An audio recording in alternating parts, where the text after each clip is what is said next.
प्रणाम। Welcome to वरिष्ठ भक्ति ज्ञान। जब जब धर्म की रक्षा हेतु दिव्यता धरती पर अवतरित होती है, वह कथा केवल कथा नहीं रहती, वह आदर्श बन जाती है। बालकांड रामायण का प्रथम सोपान हमें प्रभु श्री राम के अवतरण से लेकर उनके विवाह तक की यात्रा पर ले चलता है। यह अध्याय राजा दशरथ की संतान प्राप्ति की तपस्या से शुरू होकर राम के आदर्श बाल्यकाल, गुरुकुल जीवन, ऋषि विश्वामित्र की सेवा, ताड़का वध और अंत में जनकपुरी में सीता स्वयंवर तक पहुंचाता है।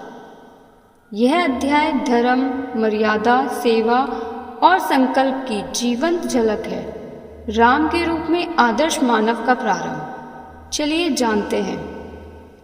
जब धरती पर अधर्म बढ़ा, जब रावण के आतंक से देवता भी व्याकुल हो उठे, तब भगवान विष्णु ने एक संकल्प लिया।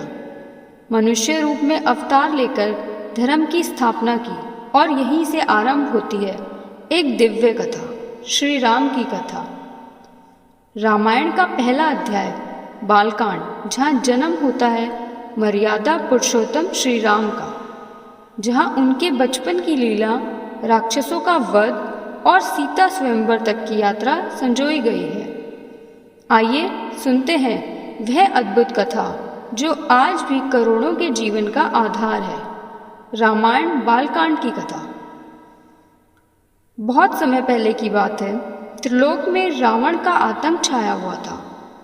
ऋषि मुनि, देवता और मानव सभी उसके अत्याचारों से त्रस्त थे। यज्ञ भंग होते धर्म डगमगाने लगा। तब सभी देवता ब्रह्मा जी के पास पहुंचे और उन्होंने भगवान विष्णु से सहायता की प्रार्थना की। भगवान विष्णु ने आश्वासन दिया, मैं मनुष्य रूप में अवतार लेकर रावण का अंत करूंगा।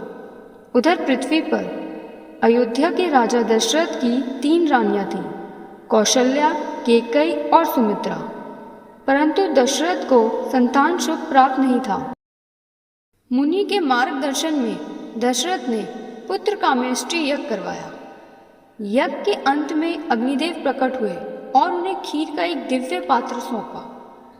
दशरथ ने वह खीर अपनी 3 रानियों में बांट दी। कुछ समय पश्चात तीनों रानियों ने दिव्य पुत्रों को जन्म दिया।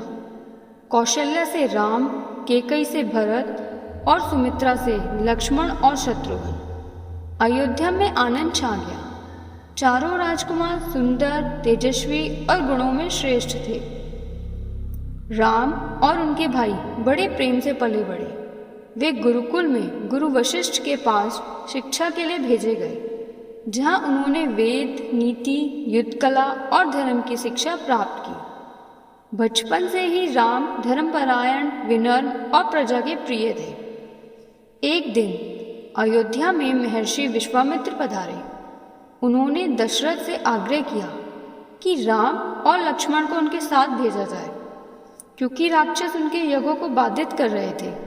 दशरथ पहले तो संकोच में पड़े, पर गुरु वशिष्ठ के परामर्श पर राम और लक्ष्मण को भेजने के लिए सहमत हो गए। राम और लक्ष्मण गुरु विश्वामित्र के साथ वन में गए। वहां उन्होंने पहले ताड़का राक्षसी का वध किया, फिर उन्होंने सुबाहु को मार गिराया और मारीच को दूर समुद्र में भगा दिया। विश्वामित्र ने राम को दिव्य अस्त्र शस्त्र भी प्रदान किए। इसके बाद राम ने एक महान कार्य किया।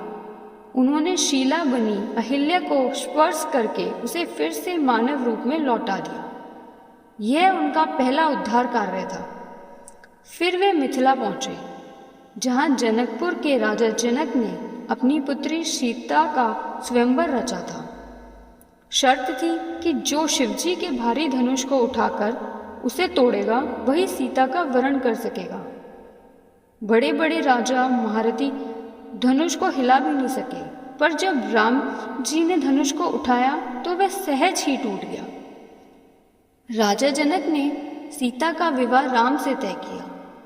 उसी समय जनक ने अपनी दूसरी पुत्रियां भी लक्ष्मण, भरत और शत्रुघ्न को समर्पित की और उनसे उनका विवाह करवाया। चारों भाइयों का विवाह बड़े हर्षोल्लास से संपन्न हुआ। जनकपुरी में उत्सव का माहौल था। फिर सभी अयोध्या लौटे जहाँ प्रजा ने उनका भव्य स्वागत किया। इस प्रकार रामायण का बालकांड राम के जन्म से लेकर उनके विवाह तक की कथा को समेटता है। एक ऐसा अध्याय जो मर्यादा, धर्म, सेवा और आदर्श जीवन का परिचय कराता है। रामायण का बालकांड न केवल भगवान राम के जीवन का आरंभ है, बल्कि यह एक युग की शुरुआत है जहाँ सत्य, धर्म और मर्यादा की नींव रखी जाती है। राम का बचपन, उनका संयम, उनका साहस और उनका विवाह हमें यही सिखाता है कि जब उद्देश्य शुद्ध हो तो मार्ग स्वयं ईश्वर प्रशस्त करते हैं। यह केवल कथा नहीं, ये आदर्शों की जीवन तस्वीर है। अगली कड़ी में मिलेंगे अयोध्या कांड के साथ। तब तक जय श्री राम। अगर आपको ये वीडियो अच्छी लगे तो please like, share and subscribe.